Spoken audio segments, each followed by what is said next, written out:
You know, I moved out here to Michigan when my son first got married, back in 2011. I did this so I could be closer to my grandchildren, and while I love being out here, I never knew that I would have my house stalked by these strange creatures. I don't know what they are, but I sure as heck know they aren't normal. I'll go into detail about the first encounter if you let me, but first, I have to promise you that you'll keep this between us, at least my name. You could share the story, but don't share my name. Okay then, here goes. I moved out here in August of 2011 and started settling into my new house near the end of October. It took a few months to fully move in. It was an older farmhouse on a decent-sized plot of land just outside of Ann Arbor, and while it needed some work when I bought it, it was still a pretty nice house for me. The first real night that I laid down in the house, I could not sleep for some reason. Well, around 2 a.m, I heard something rustling around outside, and once again, I could not get to sleep, so I decided to go outside and investigate. Call me crazy, but I wasn't scared. It was dark out, but the moon was lit enough that you could make out what was going on and where you were going. Not a full moon, but enough illumination. As soon as I stepped out the door, I see this huge black dog standing no more than 20 feet away from me, staring at me. Now, I'm not scared of dogs, but this thing was massive, easily the size of a German Shepherd, and it was also bipedal and had a very weird-looking head. It didn't have fur, but instead appeared to be covered in some kind of glistening skin, like dark scales. Its eyes were this brightish yellowish green that shone in the moonlight, and the next thing I know, it's running towards me. I freaked out, ran back inside the house, slamming the door. I told my son and daughter-in-law about it, and they laughed in my face, said I was probably just saying things because I was so tired. But I was wired at this point, and I don't think I slept at all. The next night, the same thing happened. This was clearly no dog, but this time, I watched it as it ran off into the woods, and once again, my son had told me I'd probably just seen a coyote or something, or maybe a big feral cat, possibly an ocelot. The next day, I decided to call up the local game warden, ask him what kind of creatures were indigenous to this area. He laughed in my face too, at me for being worried about a Hollywood wolfman, but then stopped when I started telling him my encounter. I don't know how much longer this went on for because I'm too afraid to even go outside alone at night. And one morning, around 4 or 4:30, I heard these huge thumps coming from on top of my roof, and I knew whatever it was up there. So I grabbed a baseball bat, expecting World War III to happen, and I could see this black creature crouching down in the corner right near the sunroom. It was about 7 feet tall, bipedal, reddish-orange eyes that were glowing in the dark, and had this strange-looking head and muzzle. It was different looking than the other one I saw. Oh, and by the way, yes, this farmhouse had a sunroom addition. I think it was partially used as a flower room, like a garden room, if that makes any sense. It roared at me as it saw me through the glass and started jumping down, lumbering towards the door. I got ready to swing and ready to smack it in the head if I could.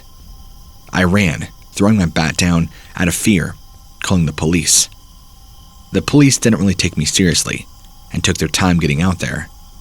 They told me, though, that they found one of my neighbors who were also attacked by this thing, and they'd apparently taken his statement too, so I'm not really sure what to make of all this. And a friend of mine that lives around here also talked about finding a huge coyote ripped in pieces. This is probably no more than a mile away from my house. I feel like something evil is out here. And my son and daughter-in-law still keep trying to convince me I'm hallucinating, and the whole Michigan Dogman thing is just a joke, a legend, not real. And they're telling me I'm not getting enough sleep, that I need sleeping pills and I'm hallucinating. But I know what I saw, and there's no way that this thing is just a wolfman. It's evil.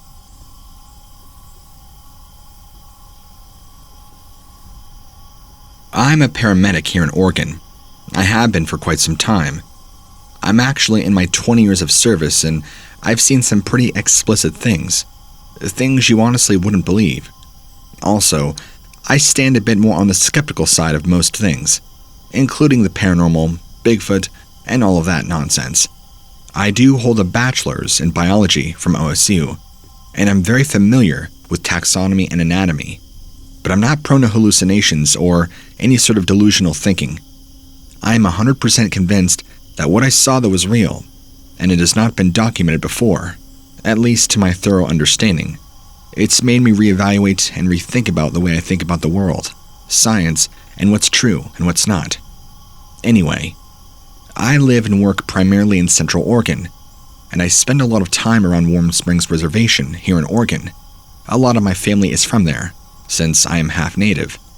This summer, 2015, I was up at my family's cabin with some close friends of mine, and we all saw something we could not explain.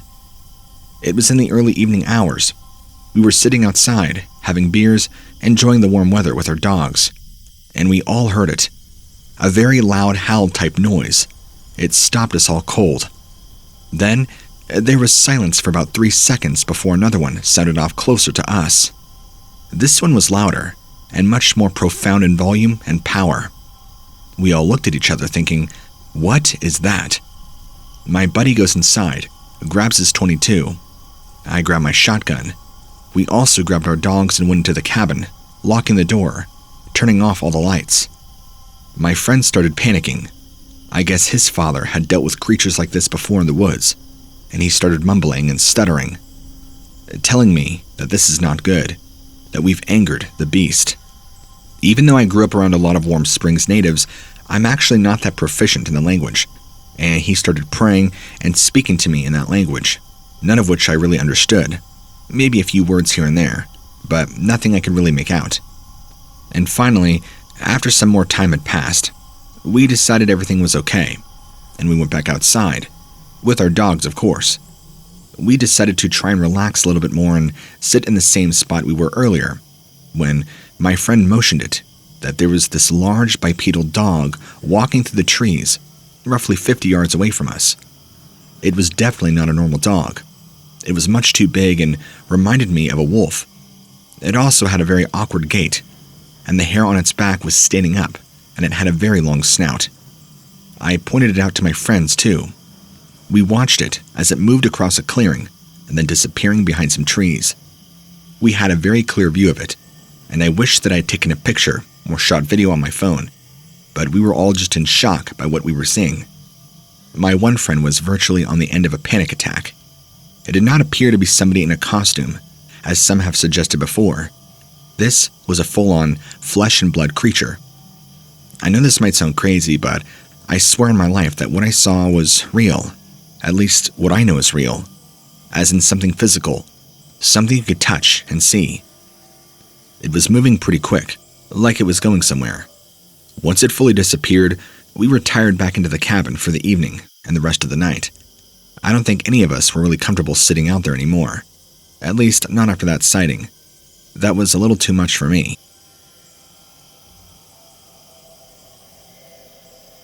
I'm a fairly reliable person when it comes to sighting strange creatures. I was raised in the country and have been around all sorts of wild animals my entire life. I am also a very experienced hunter and tracker, and have spent many years in the field and through my passions. About 10 years ago, when I was living in Colorado State, I saw a cryptid that has forever changed the way I think about the world. Now, I was out deer hunting one morning when a friend of mine, we were walking through some dense woods, and I saw something moving in the bushes nearby. At first, I figured it might be a deer, but then we saw the shape, and we saw that it was probably a wolf. And then it did something like stand up, and I realized what we were dealing with in that moment was far stranger. It was a bipedal dog-like creature, roughly 6 feet tall, reddish-brown fur, and standing on its hind legs. I noticed it had long, sharp claws. It was looking at us with a look of intense hatred. My friend saw it too. His jaw just dropped, and we both just stood there, staring at it in complete disbelief. Thankfully, this creature did not attack us, and just swiftly and quickly disappeared back into the woods. I still can't explain what I saw that day, but it was definitely something strange like a cryptid. I've never seen anything like it before, and I'm convinced that it roams in those woods. Now, the second experience I had happened years later, in a different part of Colorado.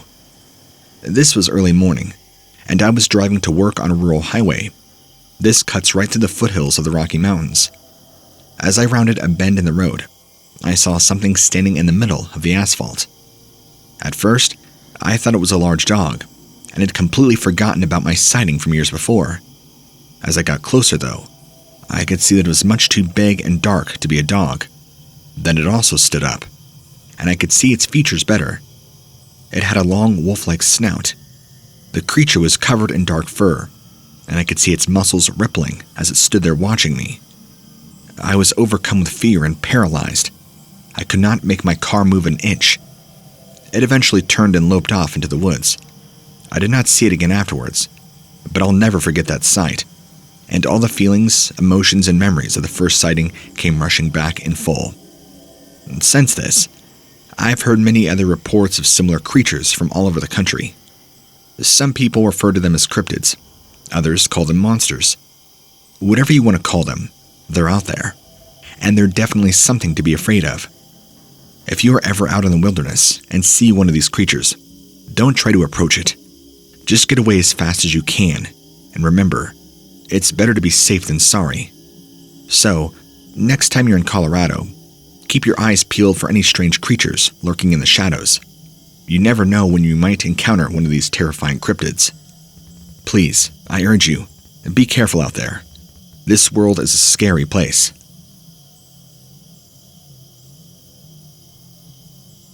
In eastern Texas, I was born and raised. I'm 33 years old, and am kind of an outdoor junkie. I hunt, I fish, etc.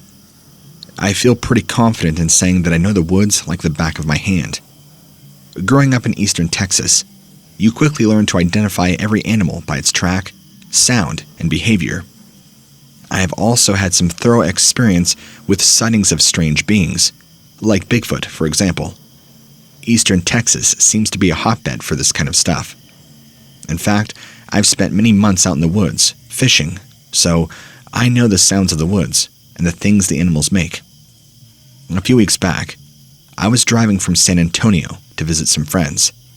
I was taking back roads, as I always do, to enjoy the scenery and get a little exercise. I like to stop and go marching through the woods. San Antonio is pretty dry, so it's not like eastern Texas. I do enjoy time with my friends. Marching through the timber in the middle of the day in central Texas is great, albeit strenuous activity. Even though I was raised around here, I'd never been down this road before. It's pretty secluded and not uncommon to see deer, hogs, and other wildlife.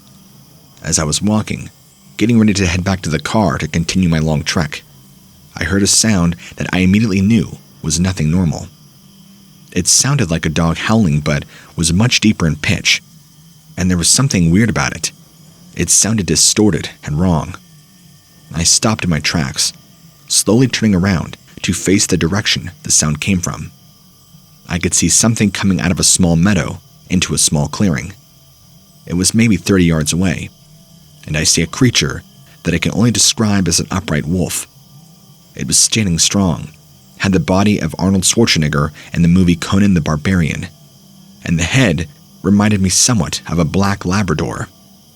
Its head was not human, and the face was twisted in a demonic grimace. It was staring right at me, and it let out this other high-pitched, distorted noise. I immediately dropped everything I was doing and started running towards my car.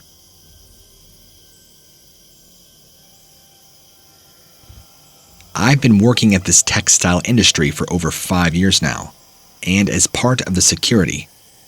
Since I'm one of the oldest workers here, compared to most of the other security guys, I know pretty much all corners and spots of the facility, including parts I even doubt the owner knows about, because he rarely visits it. Anyway, it helps a lot when I want to go somewhere alone to relax a bit, or go for a smoke break.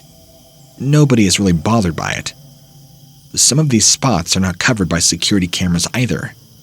One day, while I was working with 3 of my colleagues, they asked if they could skip the night shift and go out for some drinks instead, because one of them had his birthday. I could not refuse and felt a little jealous that they had a good friendship and I didn't. But I didn't mind. So I told them they could just leave and have fun. I would cover for them. Besides, nobody ever visited or checked out who was on the security watch. Since it was quite part of the city, there was little to no suspicious activity that would need a closer inspection or reporting. So, after they went out just a little before midnight, I sat in my chair with the surveillance on almost 15 cameras in front of me while I watched episodes on my tablet. Occasionally, I would glance at the screen to see if everything was in order, and it was like it usually had been. A few hours later, though, I went back to the room next door for making coffee for myself. I had started to feel a little drowsy. When I came back, I saw something moving across the screen on the north side of the industry, the outer perimeter, where we usually hang all the freshly dyed stuff that would dry overnight to be processed further.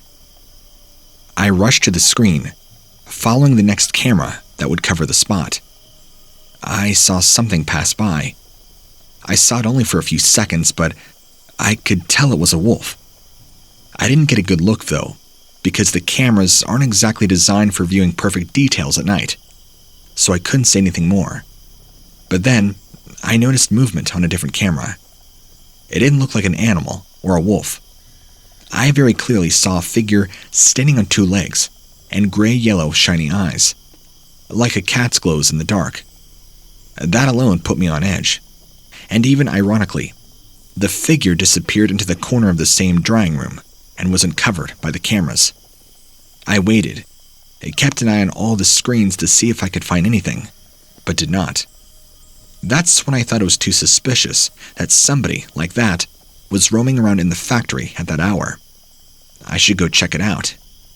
I should have always learned better. After seeing so many horror movies, where going alone at night is always a bad idea. I stepped outside with the light in one hand, and my hand was on my gun. The section where I saw the figure and the wolf is like a good 10-minute walk from the security office. So by the time I got there, I was sure that whoever it was would have been gone, if it didn't mean any harm. So I slowed down, moved carefully as to not make any sound, and stayed alert the entire time. Then I heard a low growl and the tearing of clothes along the slight splashes, as if somebody was wringing wet clothes. I looked to find a dark-colored cloth fallen over something. It looked like a wolf. It was sniffing the other cloth. And then I saw its ears move, and it stood on two legs, like I was standing. It was so big, twice my size, I would say, and I have a pretty good build. When it stood, the cloth fell over, and I saw it wasn't a man or a wolf. It was a beast that was half man, half wolf. It turned around and stared at me with the same gray-yellow eyes, the same ones I had seen before in the camera, and growled. I dropped the light, running in the opposite direction, as fast as I could, and made my way back to the security office without turning back or trying to see if the thing was following me or not. I was afraid. I felt like my heart would come out at any moment, and I was running out of breath. It didn't matter at that time. All that was in my mind was that I had to run and run until I was inside the security office. I slammed the door open, closing it behind me, locking it, believing that it would hopefully be enough to stop the thing from getting to me if it did come after me. I went back to the security room where the surveillance cameras sat and screens, looked for the one that showed the scene just outside the office door. I think I stopped breathing when I saw this werewolf thing walking up to the door, casually, and standing there, waiting for a few seconds. After a while, it turned around, away from the property. I followed its trail through the cameras, but did not relax until I had seen it completely step away from place. I was positive this thing was going to break the door down and rip me from limb to limb. I just sat there, collapsing in my chair, and did not move again until morning, my eyes glued to the screens the entire time. When my colleagues eventually returned, I told them everything. They didn't believe me at first, but I showed them the recorded parts of the cameras from the night. They were speechless. I wish I could show you the same footage, but it's owned by my company, and I don't think they'd want me sneaking that out. I grew up in a relatively quiet town just outside of Boise. Much of my early life was consisted of helping Mom and Dad out on the ranch, tending the horses and animals. When we weren't doing that, my father was teaching me how to hunt, track, you name it. So I feel I'm qualified to say what I saw might not be the usual Bigfoot. It was January, I remember that, and well below freezing. The wind was howling so loud you could hear it roaring in your ears, even if you had earmuffs on. And my father and brother and I were all wearing them. It really is too much trouble to go into all the details, but these events transpired over a period of 2 days. We were out tracking a wounded deer, a very large buck, mind you, the largest we had seen in a couple years. The blood trail led us to a stand of trees maybe about 200 yards square. We were each taking turns circling, trying to find where the deer had gone down. I was on my third lap around the tree stand when something was moving in the shadows. At first, maybe it was just another deer, but I got closer. I could see that it was something much different. This was no deer. In fact, it had a long snout and a body covered. The eyes were a deep, dark green and seemed to glow in the darkness. It was standing on 2 legs too, and was taller than my dad, who's 6'4". I froze, not knowing what to do. As soon as it saw me, it started moving quickly towards my direction. I realized I had no choice. I turned and ran as fast as I could, not wanting to be this next thing's kill. But it was gaining on me very quickly. I could hear my dad and brother calling my name, but I could not stop to answer them. I was almost to the edge of the trees when it caught up with me, knocking me to the ground, and a claw swiped down on my body. That was the last I remember. I lost consciousness. That's my story. The next thing I know, I wake up and my dad's dragging me back to the house. I suffered some pretty deep gashes in my body, but I guess what had happened is this thing was going to kill me, and my dad fired 2 shots at it and chased it off. I was only out for maybe 12 minutes. I'm very lucky that I survived. I also wanted to add that I've been having the similar experiences since this time that I was almost killed. Lights going out, strange sounds. I live in an area where a bear attack has been occurring frequently. I've also had them in my yard and on my porch. In fact, there's one nearby hiking trail that is notorious for people going missing or being mauled by an animal. I've been having trouble sleeping lately from all the bear activity. So I took a sleeping pill and one night woke up to something licking the window.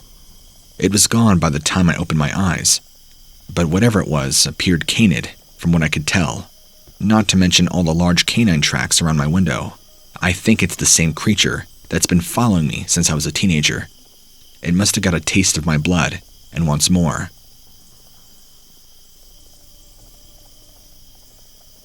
Everything they teach you growing up hunting, to never run from a predator, all that went out the window the second I saw this thing.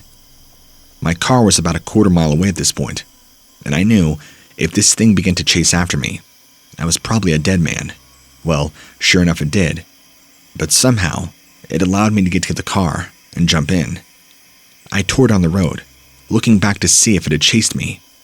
It was standing there in the middle of the road, looking back at me, and I'll never forget its expression on its face, as if it had pure rage, like I invaded its territory. What I don't understand is, the thing could have easily caught up to me if it wanted to, but it was like trying to chase me out of the territory, like it wanted to try and play with its prey, or so that's the way I feel about it. Now, this next part is kind of crazy. I've never really told anybody this story before. It just sounds insane, I know. After I got home and calmed down, I tried to do some research on Dogman, and found out there had been numerous sightings of all these creatures over the country. I vividly remember the wet popping noises it made as it pulled itself up from 4 legs to 2 and started running. I also remember that smell it left in the air. But that's as far as my memory goes. Apparently, This creature is supposed to be able to run over 30 miles an hour and jump well over 15 feet from a standing position. That's what I've heard. After I drove back home, I had to tell my friends that my trip would be delayed. They understood. I told them what had happened to me. Surprisingly, they believed me. I've also spoke about this to a few friends of mine that are into hunting and tracking too. They all agree this was not something normal or a case of a misidentification. They've all heard the stories of Dogman, but never thought they were real, or thought they were just in Michigan. I know what I saw, and it was definitely not a deer, a hog, or any other wild animal. One friend actually supposedly had a sighting a couple years ago in South Texas. She claims that it too was standing in the middle of the road, blocking her car, and she tried to make an aggressive move towards it. It disappeared. I think she told me she tried to run it over with her truck. I realize this sounds nuts, but please, take me seriously when I say that I want to know that it wasn't human nor animal. This was something else. Her claims that this thing spoke telepathically to her and told her it was going to rip her throat out. I'm not sure if I believe that part or not, but the fact remains, this thing is very real. I understand this might be hard to believe, and I don't expect you guys to believe me. I'm just letting you know that this is something out there, and if anybody else has had the same experience, they should come forward. Hi, my name is Michael. I'm 27, and the story I'm about to tell is an event that happened when I was a kid. I lived in a small town in Texas, closer to the border of New Mexico. I grew up in the desert and still live there, albeit in California. Our house was on a ranch, and we looked after cattle and kept a few dogs and cats as pets. I remember when I was around 14, I had a particularly hard time on the farm. Money was not abundant, and cattle would start to appear wounded or dead. The first animals appeared wounded out of the limits of the fences. My father could not explain it. We had goats, and my mom would use the milk to prepare cheese and sell it at the fairs. At the same time, our local government stopped issuing the monetary stimulus, and our farm suffered because of it. My eldest sister was working as a teacher in the city, and then she'd send us money when she could.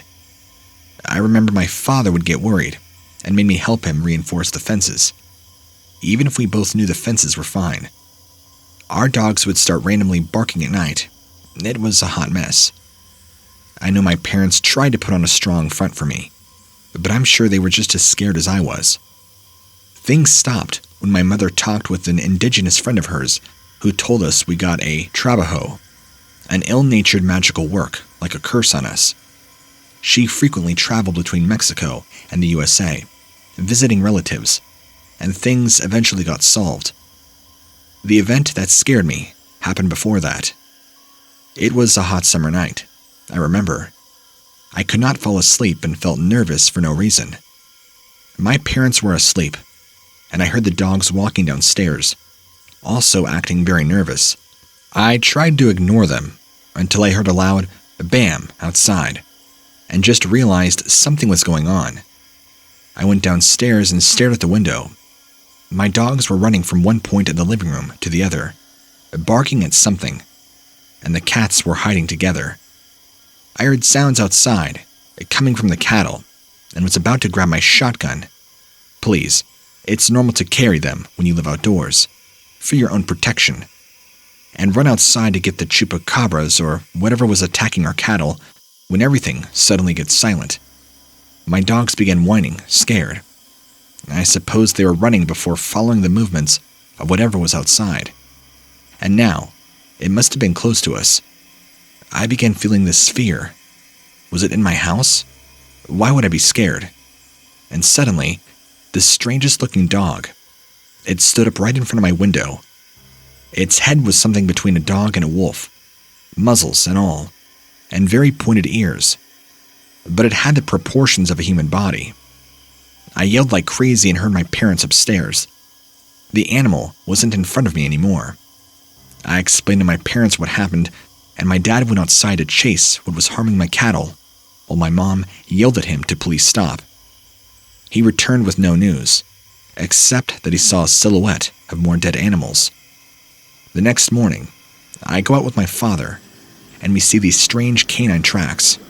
Huge, only in a zigzag pattern between two not messy footprint animals leave behind. It walked bipedally. Those were paws. I've grown up in the Midwest for many years of my life, so you would expect that a silly Dogman legend wasn't something I would ever believe in, right? Well, I had an experience that would prove to me to be very real. I was out working on my truck in a remote area near a creek bed. The area now was mostly developed. I had this strange feeling of being watched. I turned around and see this large, bipedal dog-like creature standing no more than 25 yards away. It was very, very large, taller than any man, and very muscular. The skin was a dark blackish color, and it had a very long snout with sharp teeth. I was completely stunned and didn't know what it was, but the thing stared at me with an intensity that shook my soul.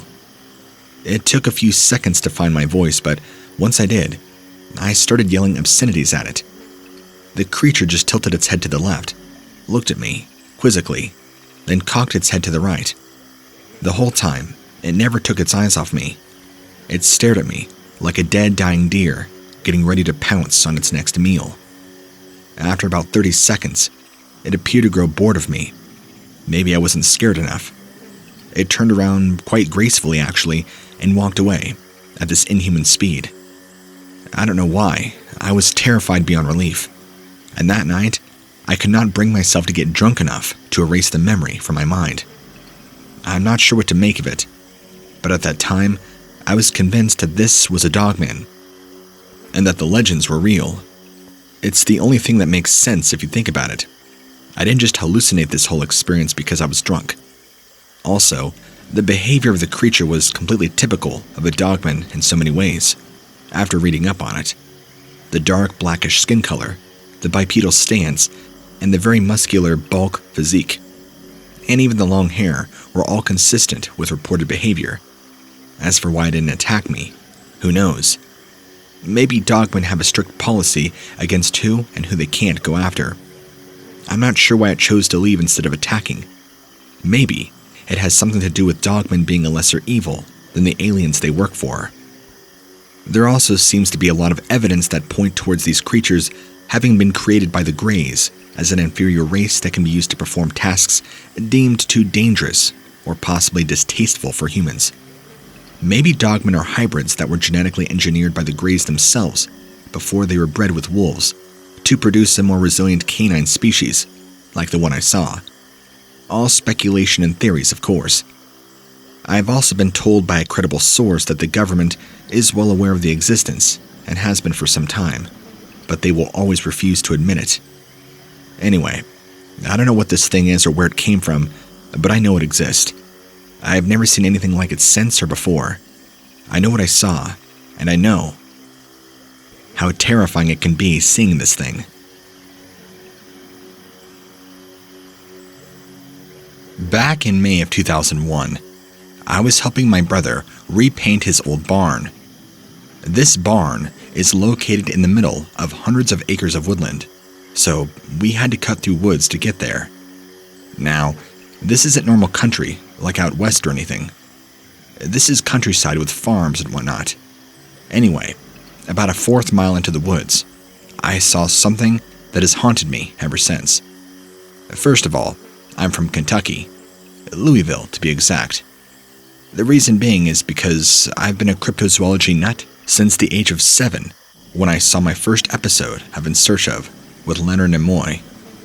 What happened was that one night while watching TV, a program called The American Sportsman came on.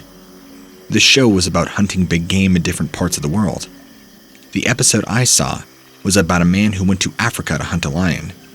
I don't remember all the details, but what I do remember is that the lion was wounded by the hunter and ran into some thick brush. The cameraman followed the lion, thinking he had lost it in the brush, when out of nowhere, this huge thing bounds at the cameraman. The camera goes into a frantic blur and all you could hear is growling and screaming. I remember that when my mom walked into the room, She saw me sitting there with tears running down my face because I was so scared. Now, keep in mind, I was only 7 at the time, but that image has been stuck with me ever since, and has further fueled my interest in cryptozoology. Even though they're hardly related, for whatever reason, those two just make a connection in my mind. So, when I say I've seen some weird stuff, you have to understand where I'm coming from. Anyway, and back to the story. I had my hunting rifle with me because you never know, right? You should always go armed. After about an hour of walking through the wilderness, I finally reached the barn that my brother wanted to paint. When I got there, I noticed something was strange. There was a weird-looking rock lying on the ground next to 3 logs. There were also some pieces of meat that had been left there. Now, I'm not a hunter, but I know that deer don't eat rocks, and there was no blood trail leading to or from the rock. So I began thinking maybe I'd walked into some kind of trap. That's kind of what it looked like. I started to get a little spooked at this point. I decided to take a quick look around the barn, but as soon as I stepped out from behind the building, I saw it.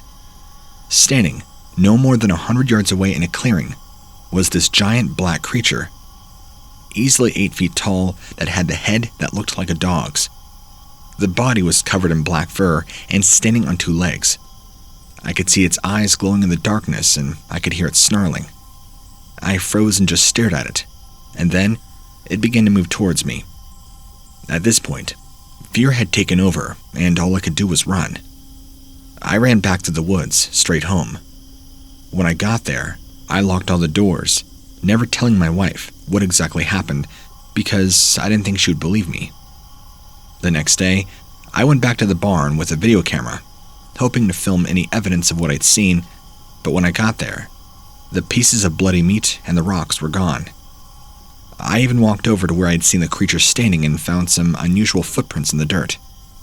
The prints were canid, and about 12 inches long and 8 inches wide at the back. Each toe or paw was roughly 4 inches long and pointed straight down, like a dog's paw. I never did find out what it was that I saw, but it's always stayed with me, and to this day, I still can't explain what I saw in those woods.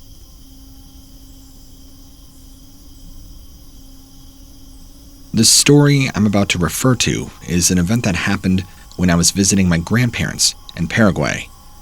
They lived in a town, not even a farm, which is what makes it scarier for me. This is a legend that talks about a strange creature, similar to the werewolf of European folklore, though I think this is more the action of Christian lore and European tales. The Lobosón is said to be the 7th son of a mythical couple, cursed to have monstrous offspring. The myth is extended across Uruguay, the south of Brazil, and the north of Argentina, where people historically lived and still lived. According to the modern versions of the legend, this creature is the 7th son who transforms once he reaches adolescence and is associated with death. Specifically, associated with death, it is said to feed on corpses and eat the souls of the living. In my grandparents' town, people would speak about this creature. There were tales and anecdotes, but at the same time, people are really superstitious and it's a very taboo subject. My parents would speak about it and sometimes would refrain to do so. They would get annoyed. Same with neighbors. I suppose people saw me as this annoying city kid attracting bad luck for touching upon bad topics and stuff like that. Nothing ever happened while I visited them in their own town, and believe me, I walked around the place at late hours. Nothing ever happened to me, except for one night. I returned from dinner at a friend's place. That town is a calm place where there was almost no crime. You could, and still can, walk around, and it was safe. It was around 2 in the morning, and I was a few blocks away from my grandparents' house.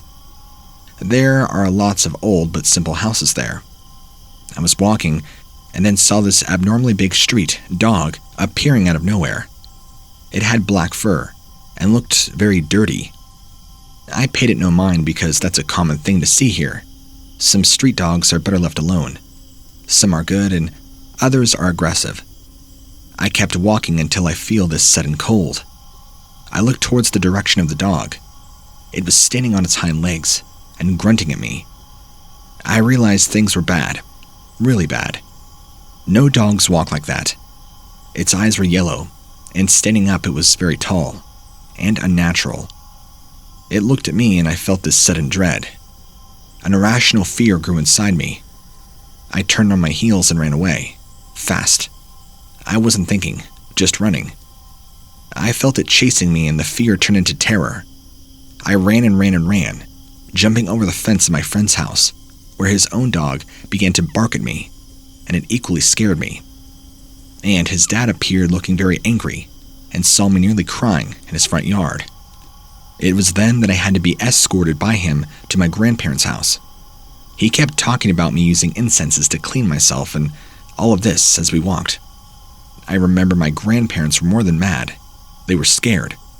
They told me it would be better for me to return with my parents in the city for my safety. And that's how this creature ruined one of my summer visits at my grandparents'.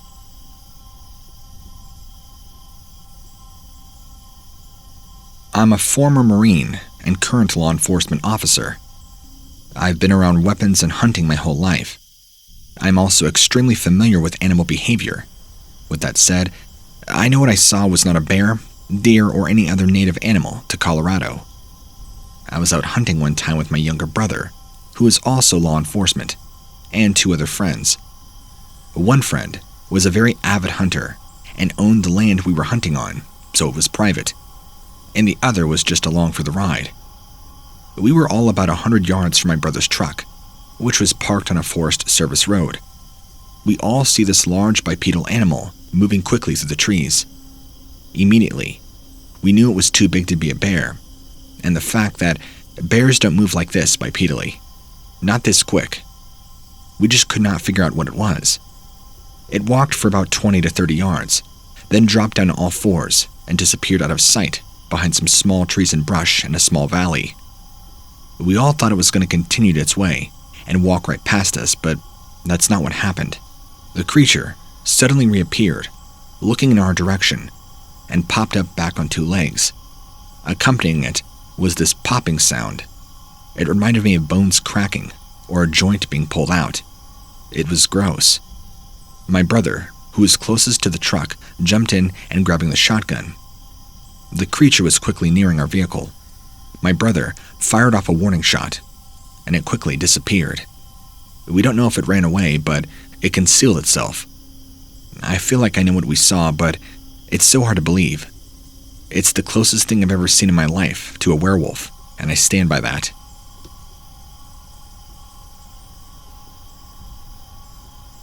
I'll never forget the horror I witnessed. It was morning in April, when I went to go check on my pigs in my backyard. I noticed something bad. When I got there, all of them were dead.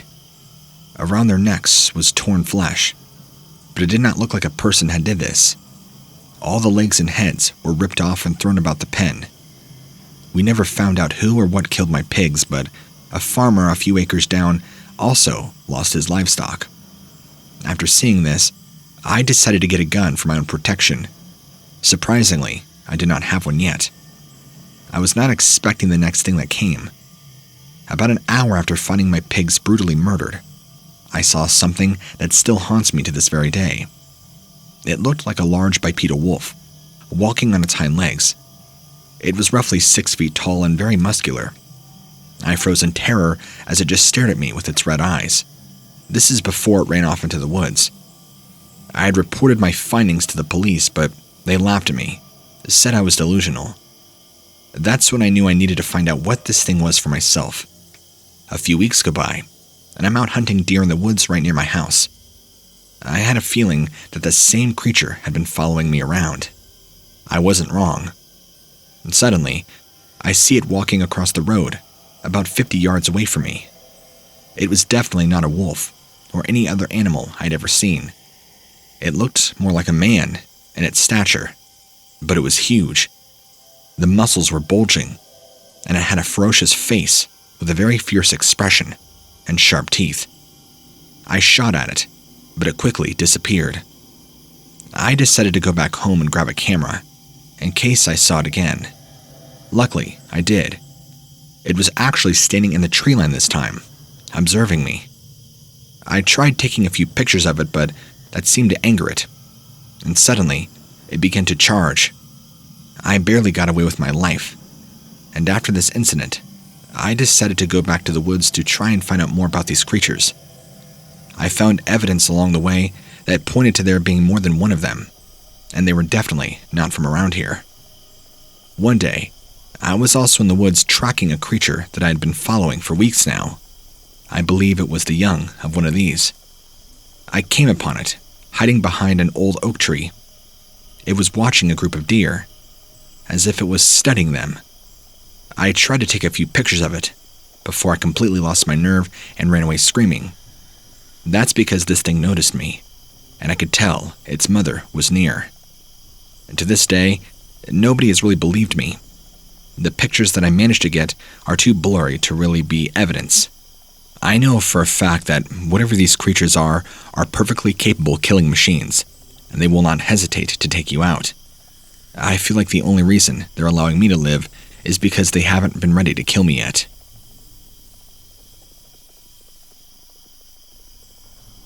Let me tell you a story about back in my middle school days. I grew up in Minneapolis. Honestly, a pretty good city to grow up in. Not too crazy and chaotic like, let's say, New York, but also not small and boring to the point where nothing ever happens because people live the exact same routine day after day. Seasons are great and mostly well defined. So, a kid gets to experience the 4 seasons to their fullest extent. Also, there's a lot of parks all around, which are actually pretty nice for taking nature hikes. In fact, my story takes place right inside one of those parks. Even though they might be beautiful, among them lurks something strange. This all happened when I was in 9th grade.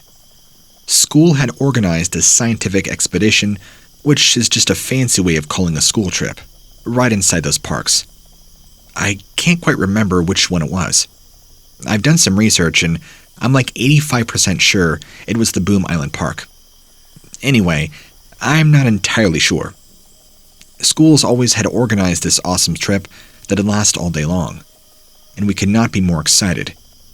We all loved the idea of driving somewhere far surrounded by our friends to set out on an adventure. Even though we'd probably be back in time for dinner, everybody had made sure to get their permission slip signed, and we were all eager to set out. Once everybody was set and ready to go, the bus set off. The main idea of the trip was for us to do some activities for our biology class, to learn about quadrats and sample sizes in an environment and whatnot.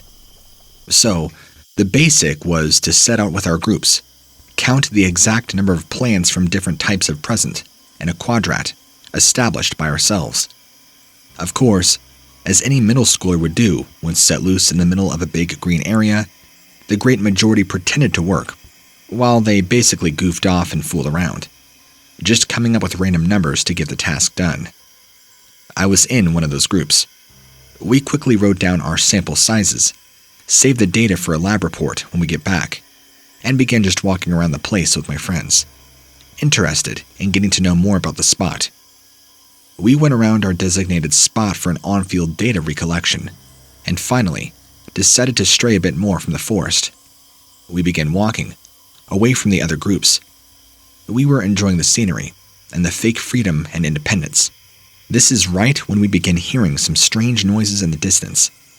They were these peculiar screeching sounds. At first, we thought it might just be a strange bird, but the sound persisted. We began getting a little bit nervous, especially because after hearing it for a while, it began to sound like a strange, asphyxiated howl. Last thing we wanted to do was to run face to face with God knows what, and prove exactly why a group of 9th graders aren't to be constantly under-supervised, save they get into a tricky situation that might get injured by any source of danger. We had rushed back to our designated investigation area. The day went by and we had a ton of fun. We managed to even get a nice swim in the lake. School was so nice to have an organized day-long trip for activity that takes tops 10 minutes to do. They clearly also wanted us to have fun. The day was soon over, and we were all sent right back into the bus. We were all pretty exhausted, but filled with a sense of satisfaction never experienced before in a school setting. As soon as everybody was seated and ready to leave, the bus took off. We began to approach the exit, and suddenly, the bus abruptly stopped. A few of us lost their balance. The teacher asked the driver what's wrong, but the driver seemed pale. He tried to keep his voice down, but we could all clearly hear him that someone had suddenly crossed in front of the bus. Murmurs began to spread like wildfire. Everybody told their own theory of what the thing might have been. The driver hopped off the bus real quick and began looking around, making sure the thing didn't crash against a vehicle, and finding out if the thing had ended up a bit further down the road. A few moments later, the driver is back, saying everybody is fine and ready to go. He turns the bus on and once again began driving away. Everybody gets back into their positions. Nothing else was truly discussed about the incident. It was probably just an animal. The truth is, though, it was a bit hard to believe. No one has seen an animal move that fast. However, it was a good enough excuse for the teacher. As we drove right outside the park, I propped myself up and stared outside the window. There was nothing, just a lot of trees, and suddenly, a humanoid silhouette, somewhat hidden among the trees. I stared. Was I? The creature had vanished from one moment to another. I became very unnerved. Something knows we're here. I kept on staring, but there was nothing to be seen.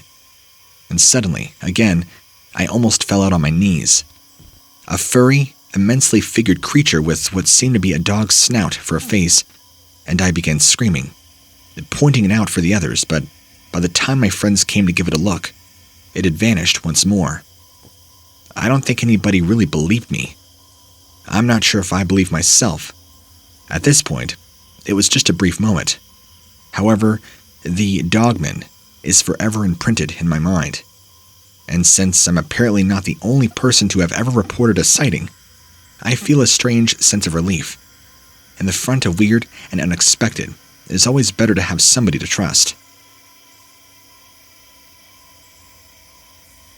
My story begins when I took my girlfriend fishing to one of my favorite spots. My brother and I used to fish here all the time when we were younger, and in the summertime, it was the go-to spot. We used to swim there virtually every day. We would take our canoes and camp overnight. It was a pretty sweet spot overall. So, my girlfriend and I were fishing for about an hour when we heard this zing noise right by us. It sounded like somebody throwing a rock. It wasn't from our side, but rather the opposite shore, where we were fishing beside a small island. After we heard it hit something, we heard a rustling noise and very, very heavy deep breathing. Immediately afterward, there was another zing noise, then more rustling.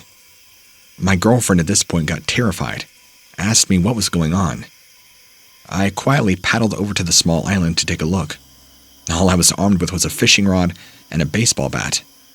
As I got closer, I could see something moving in the bushes. Then, out came what looked like a huge dog, the size of a cow, red eyes and all. Panicked, I began paddling back to my girlfriend faster than I'd ever paddled before. When I got back, she was as white as a sheet and asked me, was it just my imagination or what? But I told her that was not the case at all. We decided to head back to shore, but on our way there, we heard yet another zing noise, followed by a loud growl. Needless to say, we hightailed it out of there.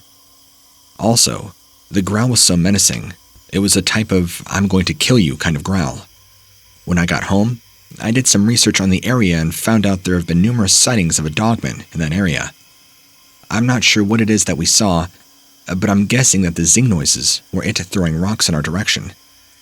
I've never seen anything like this before in my life, and to be honest, I hope I never see anything like it again. Oh, and I wanted to give you an update on the situation. A few weeks ago, I was out hunting deer in the same area where we had saw the dogman many summers ago.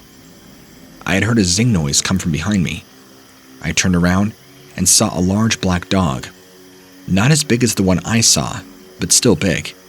and it was menacing, growling. The hair on its back was standing up. It looked like it was ready to attack. It kind of came out of nowhere. I drew my bow back to a full draw and aimed for the chest, right at the heart, just in case. But when I pulled back, there was almost a flash of light from behind the trees, and the growling stopped. I'm not sure what this flash of light was, but it seemed to distract the dog. After that, it quickly drew its attention to the flash and disappeared. I heard another zing noise signaling that it had gone behind some trees. I'd love nothing more than to hunt in that area again, but I don't really want to see that dog again. Something tells me it's a hell of a lot smarter than your average dog, and it has some sort of pack mentality. Also, the intelligence I saw in its eyes was alarming. If I ever run into that thing again, I'm bringing my shotgun.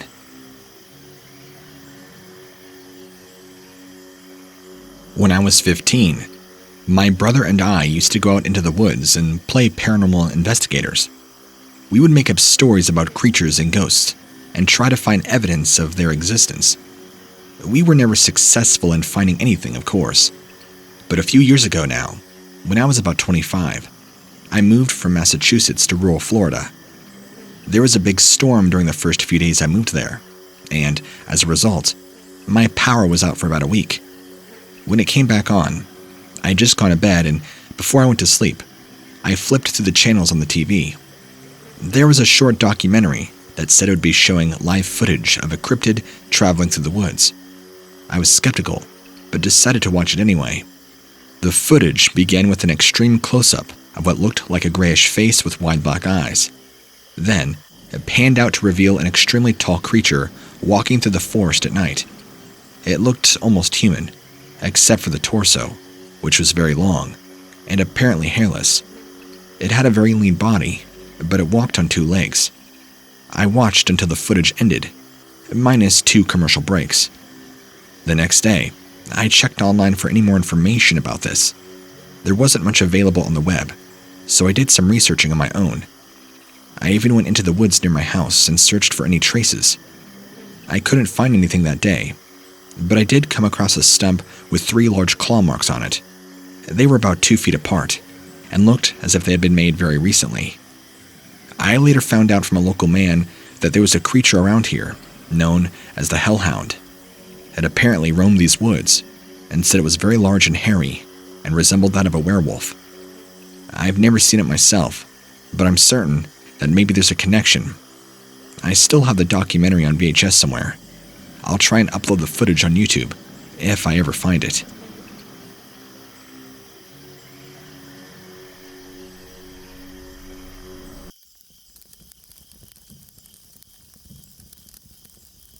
Look, I don't know what it is you want to call these things. Werewolves, dogmen, dog soldiers. I don't know. But these things are flat out violent and very dangerous. Let me tell you my story that nearly cost me my life. For this story, we have to go back to wintertime of 2009.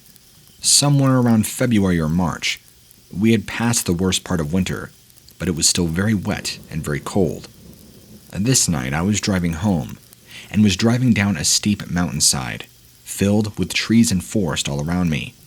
The roads were very curvy, and although it was above freezing, you still had to be careful. Things were very wet. As I'm making my way down to the base of the grade, there is a sharp turn. As I'm doing this, I noticed off to my left, there was some sort of, at the time, large animal trailing me through the woods. I got ready to slam on my brakes, thinking a large buck was about to emerge through the woods and run across the road. But as I slowed down, that didn't happen. In fact, whatever this was following me also stopped too. That's when I got a little unnerved, and I began driving. Then, this thing quickly followed suit, staying within the tree line, but also keeping up with my vehicle at about 30 to 35 miles an hour, which for a deer, if that was the case, isn't a hard feat. This goes on for maybe a mile or two, and now I'm beginning to feel uncomfortable about the situation. No animal of that size that I can see from the shadows follows a vehicle like this, This almost felt predatory in nature. Hear me out. My gut instinct was screaming at me to go faster. Already, I knew this wasn't a bear. This wasn't a wolf. And I know cougars or mountain lions don't get this big. Something was following me. And whatever it was, I don't know. So I began to speed up to about 40, 45. On the part of the road I was at, since I had passed down the grade, it was now straight, beginning to curve slightly to the right. And as I got to the curve, this horrendous-looking thing burst through the woods and charged at the backside of my small little Nissan truck. This thing shot with incredible speed and latched itself onto my back rear tire. The sheer force of the impact of it latching onto my back left tire was so strong, it sent my vehicle swerving, and as this happened, it tore the back left tire completely off the axle, along with the rubber and the frame, and God knows what happened. In this motion, the entire truck flipped several times and landed on the side of the road, all while I remained in the truck.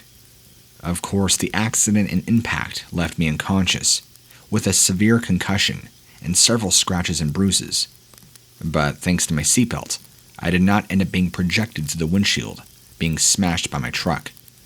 The next thing I remember, police are pulling me out of the vehicle, and I remember having a light shone in my face, probably checking for vitals. And then I lost consciousness again. Then I woke up again in the hospital, and I had a doctor come in, maybe 15-20 minutes after I regained consciousness, to tell me briefly what happened. Apparently there was an accident, and, luckily, some passerby drove by, saw that I was unresponsive, called 911, and you probably know the story from here. This all took place over the course of several hours. Luckily, even though I had a concussion and scratches and bruises, I'm okay, and nothing long-term or severe happened to me. When they had asked what happened, I immediately recounted seeing this horrible thing out of my side mirror, charging towards my vehicle. Before I even spoke, I knew if I told them what I really saw, they would probably immediately attribute it to me not being sober. I've never done a lick of drugs in my life. Sure, I'm drinking now and then, but I'm not really much of a drinker. In fact, I much prefer the life of sobriety more than anything else. So, I bit my tongue, waited a few seconds, and then told them I saw a large bear charge after my vehicle. The doctor's eyes became wide, and he asked me, "Are you sure a bear can tear the tire off a car like that? What did you do to provoke it?" I just looked at him and shrugged my shoulders. I did speak to the police briefly as well, giving them a very similar story. I couldn't afford to tell them the truth. I knew I wouldn't be taken seriously if I did. They probably would have either discredited me, attributed it all to drugs or alcohol, or threw me in the loony bin. None of the three I really wanted. Luckily, I was able to get a new truck soon afterwards, since the truck was completely totaled. But forget about those irrelevant details. I know what you're wanting to hear about. The thing that attacked me and my truck. To be honest with you, I have no idea what animal it was. I've never seen or heard of anything that looked like it. It did resemble a werewolf, I'll be honest with you. But I don't know what you want to call it. I've heard people refer to it as a dogman, and I know the concept of a werewolf is somebody transforming under a full moon. I don't even know if that's the case, but this thing was definitely an upright, walking wolf-looking creature. Long, black hair, tall, pointy ears, striking yellow eyes, and a very large head, full of crocodilian-like teeth, protruding out of its lower and upper jaw. This thing had the strength of a lion, as it pounced with incredible speed, and as soon as it latched onto my back tire, just the sheer inertia sent my vehicle tumbling, and in that one fluid motion tore the tire right off the back of the axle, and that's when I had the accident. It all happened so fast that it might be hard to recount the exact details, but I don't know what it did afterwards. I don't know where it went to, and I don't understand why it pointed out my truck and attacked it when it did. After I crashed, I guess I was technically just a hanging piece of meat that it could have easily gotten to, had it shown the power already to clearly tear the tire off an axle? Why didn't it come after me? I don't know. And who knows how long I was really sitting there, hanging upside down, until the passerby found me. The road I was traveling down isn't well traveled, and it could have been easily 30+ minutes before somebody even drove by and saw me. Makes me shudder to still think about.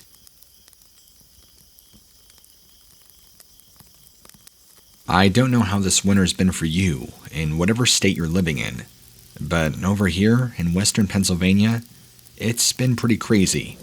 Crazier than usual, which is saying a lot, considering we're a state that gets hit with tons of snow every year. I think somewhere of around 100 inches or so every year. Like I said, it's a lot of snow. You better get used to it if you're living out here. Another thing we have a lot here in Pennsylvania is wildlife, which brings me to the reason why I'm writing you. I found tracks outside my barn this morning. Tracks I don't quite understand. They're clearly made from a canine, but no canine I know gets this big. I'll have to upload the pictures and send them to you via email, but I didn't want to waste your time, so I thought I'd reach out to you first, get confirmation that it's okay, and send them over. They're pretty large in size, easily 12 inches if not bigger. We're talking huge canine tracks. Whatever made this had to have easily been the size of a grizzly bear, if not bigger. I know that doesn't even sound possible, but I cannot think for the life of me what dog breed can make these. The other thing that really bothers me is the track pattern is not quadrupedal, meaning it isn't from a four-legged animal, judging by the way the stride is. It appears to be more bipedal. You can clearly see the stride pattern. It's like somebody was walking on two legs, walking around. And the other weird thing, wearing fake werewolf canid boots. The impression in the snow is quite deep, meaning that whatever made these tracks not only had tremendous stride, but must have weighed a considerable amount. I'm around 270 pounds, a bigger guy, if you will, and I'm 6'2". Even me, with all my snow gear on and my boots, can't even make half the indent as these do. So something is out there doing this. I know of Dogman, and I've heard there are legends all around the entire Great Lakes area, from Wisconsin to Michigan, and even all over western Pennsylvania. I've never seen one myself, but I've heard many stories from friends and family growing up. I never really wanted to believe they existed, but now, I guess I have no choice but to second guess. The footprints actually come out of a small section of woods that back up to acres and acres of national forest. This small section of woods kind of tails out, down to around where my house is, and where the neighborhood is. I would say from my barn to the small section of woods, or tree line, is maybe 100 yards, but I haven't actually measured. The tracks lead all the way from the tree line to my barn, and then just seem to disappear. There's no traces of which direction it went, and I don't think it jumped on my roof, considering my barn is roughly 20+ feet high. So I'm not really sure what to make of this. The tracks just literally disappear right as they go up against my barn, and it's the back side of the barn, where there's no window, there's no door. I currently do not have any live animals, just old hay and old barn supplies, so I'm not sure if there is anything remotely interesting for whatever animal making this to get into. I don't know. I have far more questions than answers, and I'm hoping, with your aid, you can help me answer many of them.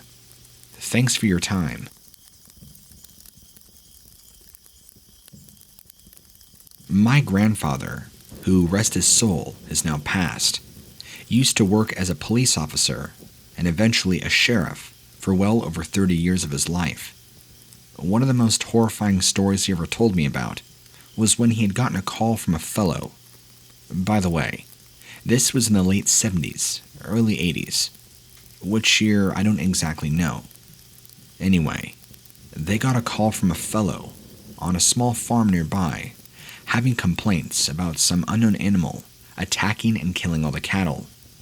Upon arriving there, he said he was nearly attacked and killed by what he describes as a large upright dog that hid itself amongst the trees and would jump down at his car, nearly tearing the engine out of his vehicle and nearly taking my grandfather's life had he not shot it in his eye and blown it out. At least that's what he told me. He always had a really hard time retelling the story. He would shake really bad, and you could tell it really stirred him up. In fact, he didn't even like talking about it, and the only time he ever did is when I kept asking him to retell the story. I probably had him retell it to me at least 4 times, and guess what? The details never changed. His reaction was always the same. I think he suffered from mild PTSD from it. Said he had never seen an animal like it, but after that farm had continuous calls about similar situations. Livestock going missing, cattle appearing dead and mutilated. He would never respond to the calls or have somebody else go and take care of it. Not after that. He also had a very hard time explaining that what happened to his car. He said that a bear or something larger than a bear attacked him. But as you would know, saying that kind of thing around town, especially in the small town my grandfather grew up in and policed in, didn't take him very far. In fact, he was often mocked, made fun of, and even risked his career at several points. I wish I could give you more details on what happened, but he never really did go into vivid detail of what the creature looked like, other than it was very tall, large, pitch black, and hid up in the trees. I do remember him using the term panther, like it very much so acted like a black panther in its movements and how agile it was, but said it clearly looked like a very large dog. Same color though, pitch black, had massive claws, and said he can never forget about how striking its red amber eyes looked. Anyway, I know it's not too much of a story, but I feel like I would chip in my family's creepy Dogman story, because I feel like it's pretty relevant, especially with how popular Dogman is. Plus, after that, we have no idea what happened.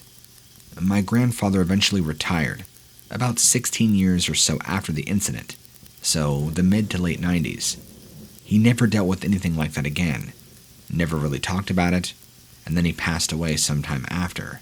So, unfortunately, he's not alive now to get more information out of him.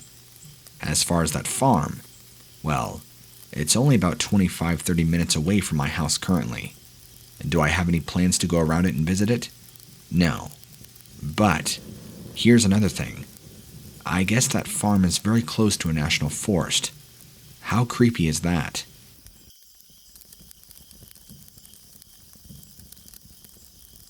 I live in a pretty small town, about 30 minutes to 45 minutes east of Spokane, Washington State. I'm a pretty avid fan of Dogman and cryptids in general, and I'm sharing this with you because I feel I have my own Dogman account to share. I mean, I haven't seen it physically, or even heard it, but I do believe there is something fishy going on in my neighborhood, and after everything I've ever heard and read, I can only attribute it to one thing. I live in a pretty woodsy part of a neighborhood, and my neighborhood isn't your typical suburban little area. You know, little houses packed together by trees, and a booming population.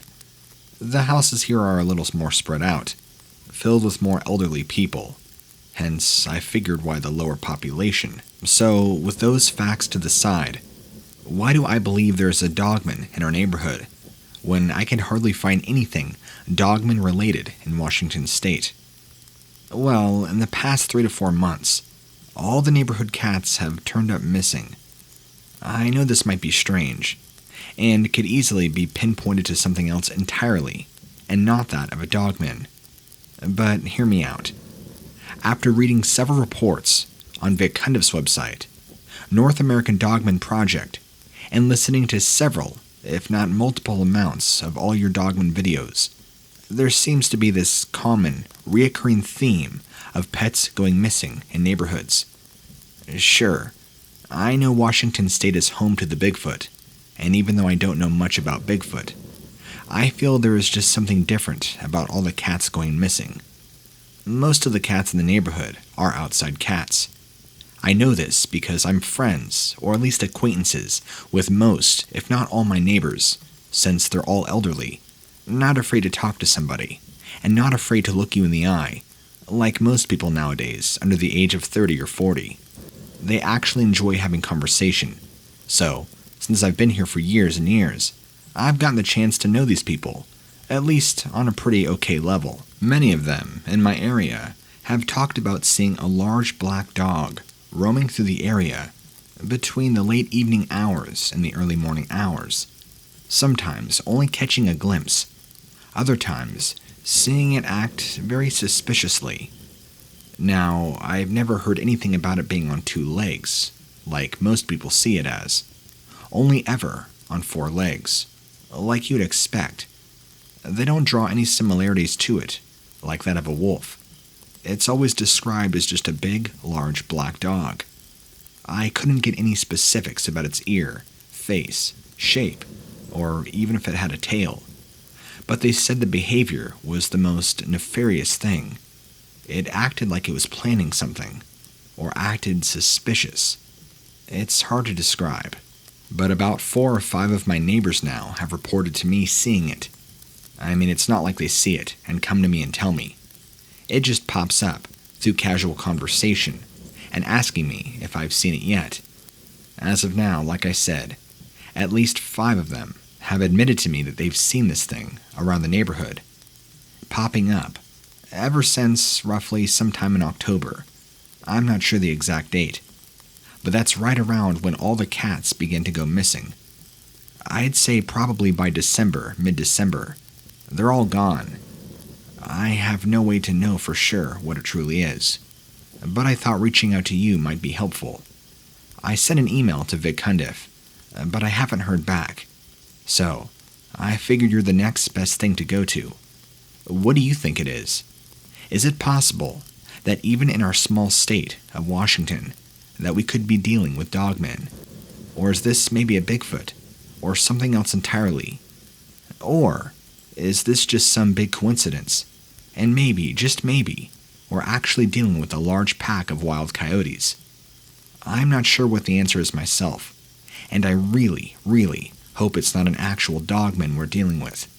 I'm not ready for that.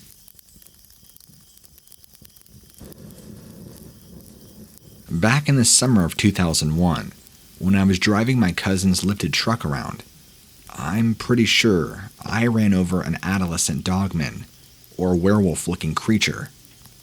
We live here in the backwoods of northern Idaho. I don't know if you have ever heard of the theme park called Silverwood. Well, they're a pretty popular nationally known theme park, really one of the only things worth coming to in Idaho. Anyway, I live about 45 minutes away from that. It's pretty thick and woodsy out here, kind of a little ways from town, not too far from Coeur d'Alene, if you're familiar with that town at all. I've lived out here most of my life, except for the first 10 years, so I know the area quite well. And, roughly 20 years ago, I'm pretty sure I killed an adolescent werewolf, or what I thought at the time was a werewolf, but actually now, upon learning about things called dogmen, I feel like I ran across one of these things. Now, to give you specifics, I was 21 at the time, driving my cousin's lifted truck, which is pretty high up off the ground. You have to climb up into it.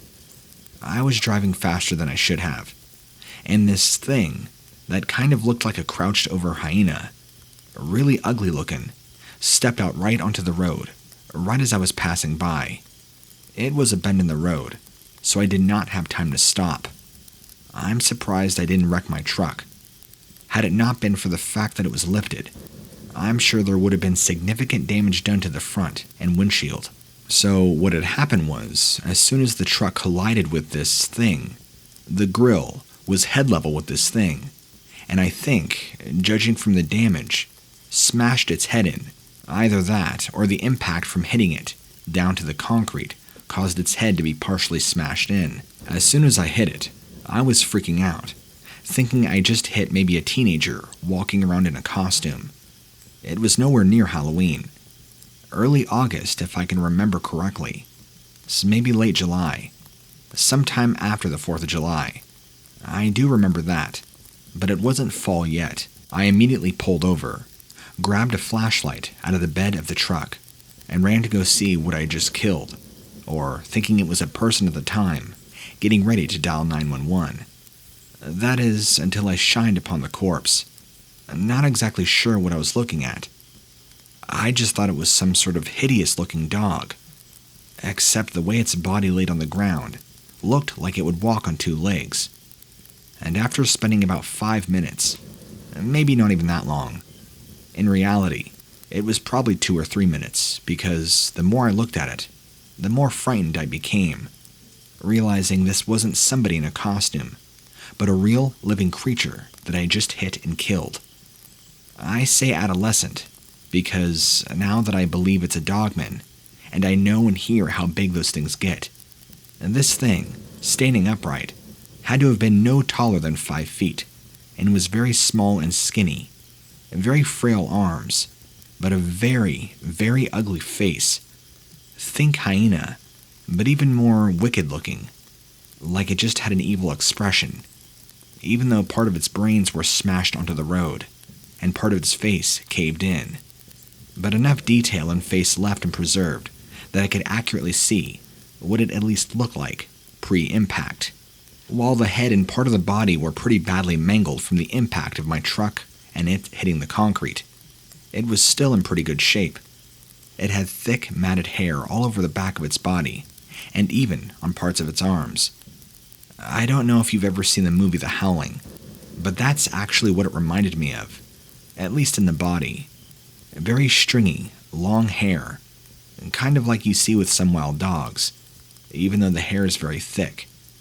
Its hands were kind of curled up to its side, like it was almost in a fetal position, but not quite. After looking at it briefly, I had seen enough, and I had gotten serious heebie-jeebies just checking it out, convinced I had just hit a real-life werewolf.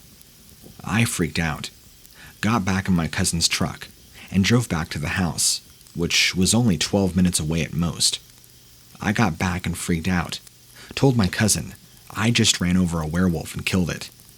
Of course, I was met with ridicule and laughter, and told him, in an attempt to prove my point, I would drive him right back to the spot where it was and show him the body that I just left there in the middle of the road. Well, more like the side of the road, but still. So, he agreed to let me take him.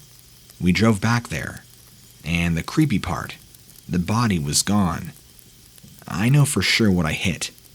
I did not spend 2 or 3 minutes, or 5 minutes, however long it was, staring at this dead body of a thing, and not hallucinating anything, or knowing what I did not hit. He just laughed at me, and then got mad, told me I was wasting his time, but the joke was funny. I can guarantee for certain that what I hit was dead, clearly dead. Maybe somebody drove by and drug it off, but wouldn't it be on the side of the road if that was the case? It just didn't make any sense. I didn't really spend a lot of time looking around. Like, I didn't see any bloody footprints, or as if it got up off the road and walked away. Maybe somebody came by and took it. I don't know. It is weird, but not really weird. I don't think it got up. I think somebody just merely moved it. But I kept trying to convince my cousin of what happened. He never did believe me. And that's really the end of that story. But as time went on, and I learned more about cryptids and the fact that dogmen are actually a thing, and don't just exist in Wisconsin and Michigan, but actually nearly all over the United States, I think I began to put 2 and 2 together, and realized I must have hit and killed a juvenile dogman creature. That's really the only way to describe what I killed.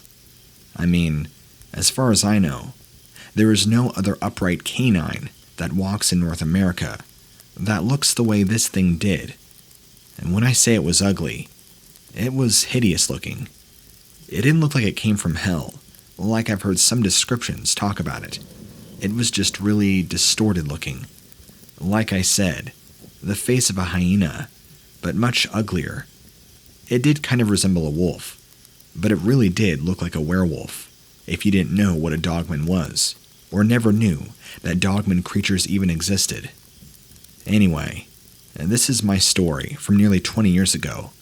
I hope you enjoy it, and know that there are these creatures out there, and we must be careful at night, as to make sure not to run into them, and be aware of our surroundings. We never know, and we should always trust our gut instinct, especially when we know something is wrong.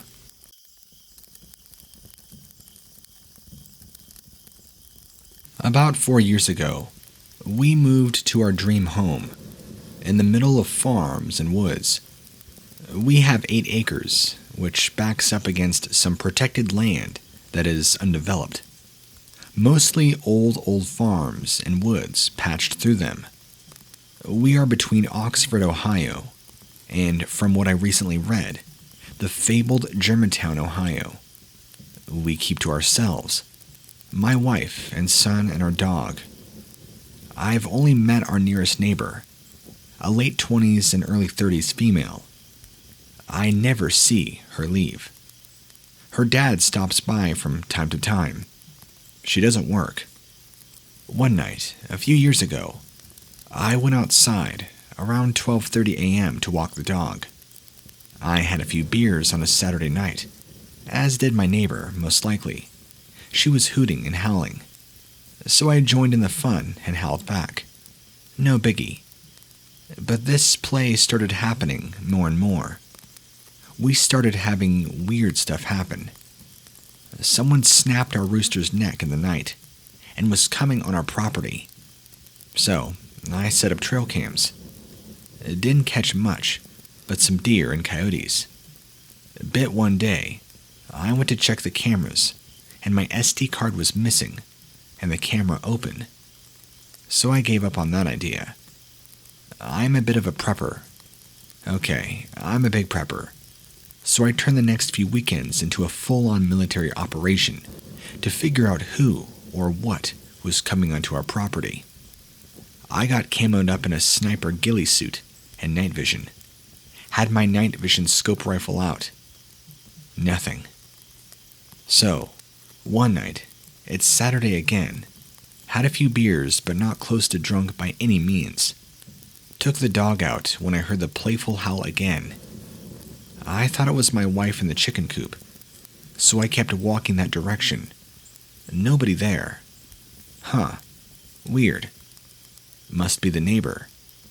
So we got to the opening, to the 300-yard spread of brush and woods between our houses, and I saw what looked to be a naked person with long hair, kind of like a lion's and less hair on the body, but still a light dusting of body hair. It ran off upright. I didn't see a snout or anything like that. No fangs or glowing eyes. But I did get a weird feeling, like it was a big dog, wanting me to chase it. An overwhelming vibe, so to speak. It ran through the tall brush, and I lost sight.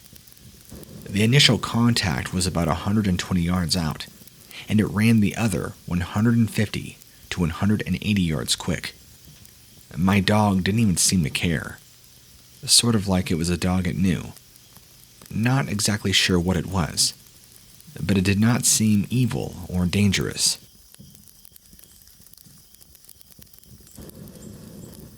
My daughter is 30, and back in October or early November of 2020, she was about 3 blocks from home, driving down St. Anthony's Church Road at roughly 8:30 p.m. This road is rural and very dark, except for the light on at a cemetery that you pass. That's when she noticed something darker than a shadow and huge go across that whole cemetery in a matter of seconds. This scared her enough to call me as soon as she got home to tell me that how this was so upsetting to her and she was now sick to her stomach. She was bothered by this and experienced nightmares, and her and I were surprised at how this had shaken her up so much. She still at the time never heard of Dogman. So, a couple of days later, she was walking down across the road to the mailbox and a small creek with a wooded area on both sides across from where she walks, and she said that something or someone was watching her. When she walked, it walked. When she stopped, it stopped. and she experienced the same feeling in the stomach when she sees nothing or no one in the wooded area, since she's looking right through the wooded area because it's not thick as it was in the summer. She said that she could not hear anything, no nothing, and it freaked her out really badly, since nothing like that has ever happened to her before, except for riding past in the cemetery a few nights prior. Anyway, she hurried up and went back to her house and called and told me that she's being stalked by something that's gotta be paranormal or invisible. That's when I told her that it could be a Dogman. First off, this happened about 3 years ago. I was asked to put my encounter on this forum. I live in rural Tennessee, farmland, small town USA. So one night, early in the fall, my friend called me and wanted help with a newborn calf. I told him sure, jumped on my dirt bike and headed over there. When I got there, he had done delivered the calf, but the calf-skin mother was freaking out, mooing a weird kind of sound. My friend said he was going to lock her in the barn. Would I stay with the calf? So I did. He was gone not even 3 minutes, when I caught a nasty wet dog dead animal smell coming from my right. It was putrid. I thought a great dead deer was rotting nearby when I heard some branches breaking about 40 feet off to my right. I thought, great. Now a bobcat or some dog was going to be eating the rotting deer and make the smell even worse. But to my surprise, the smell moved. So I'm like, okay, smells don't move. So I shined my light in the area and caught a glimpse of something black. It was a blur moving so fast. I thought a bear, but I've never seen a bear in these woods before. Just then, I heard something to my left, and I turned towards the sound, shining my light in front of me, about 20 feet, and what I can only describe as a werewolf-like thing, right out of a horror movie. It was standing on 2 legs, glaring at me. My mind was thinking that this is not real. It can't be.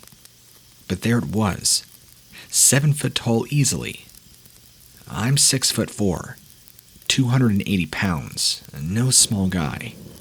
But this thing made me look small. It was sniffing the air, and it showed a mouth full of teeth. Then I heard a branch break from my right. I turned, and there was another one, but smaller, about 6 feet tall, standing on 2 legs. So I positioned myself so I could see both creatures, when the bigger one freaked me out even more. It took its arm and pointed with the huge clawed hands at me. I was truly terrified, and remembered the newborn calf still hiding in the grass. So I reached down and pushed the newborn between my legs. The larger creature looked at me, shook its head, like to say, no, don't do that. Just then, I remembered that I had my father's World War II Colt 45 that he had passed down to me. I pointed that at the larger creature, thinking I'm going to get one shot and die, but I was going out fighting. Just then, the larger creature made a weird clicking noise. It hurt my head, made my eyes water, and to my relief, the larger one went down on all fours and took off with the smaller one beside him. Like I said, it's been 3, almost 4 years since my encounter. I never told anyone. I mean, who would believe you that you saw a real werewolf? I mean, you hear about Bigfoot, but werewolves anyway. You can believe me or not. I truly don't care. I know for a fact what I saw.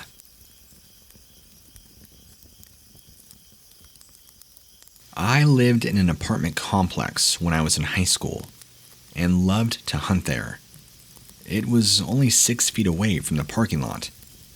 I almost lived in those woods. They had beautiful oak trees there with trails under them. So one day, I was hunting with my bow in a cow pasture, which had a barbed wire fence separating it from these woods. I had shot a rabbit there just a few days earlier with a razor blade arrow. I was walking down the fence line in the pasture, heading towards the corner where the fence went off to the left, towards the apartments. That's when I heard something large in the woods, coming straight towards me.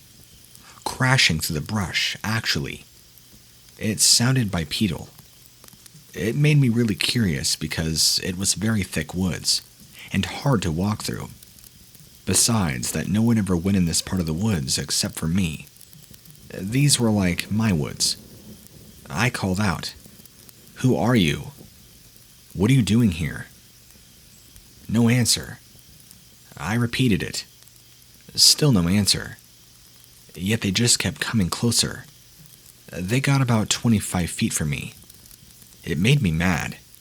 So I almost jumped over the fence and ran over there to see who was only 25 feet away from me and did not want to answer. But then I remembered that I'd seen a man in his 40s with a long-barreled revolver on his hip, across the creek, coming from an area that had an abandoned barn, and that area always gave me the creeps. I just never went over there. So, I caught myself right before I jumped over the fence and said, "No, something does not seem to be right here." By this time, I was at the corner of the fence line.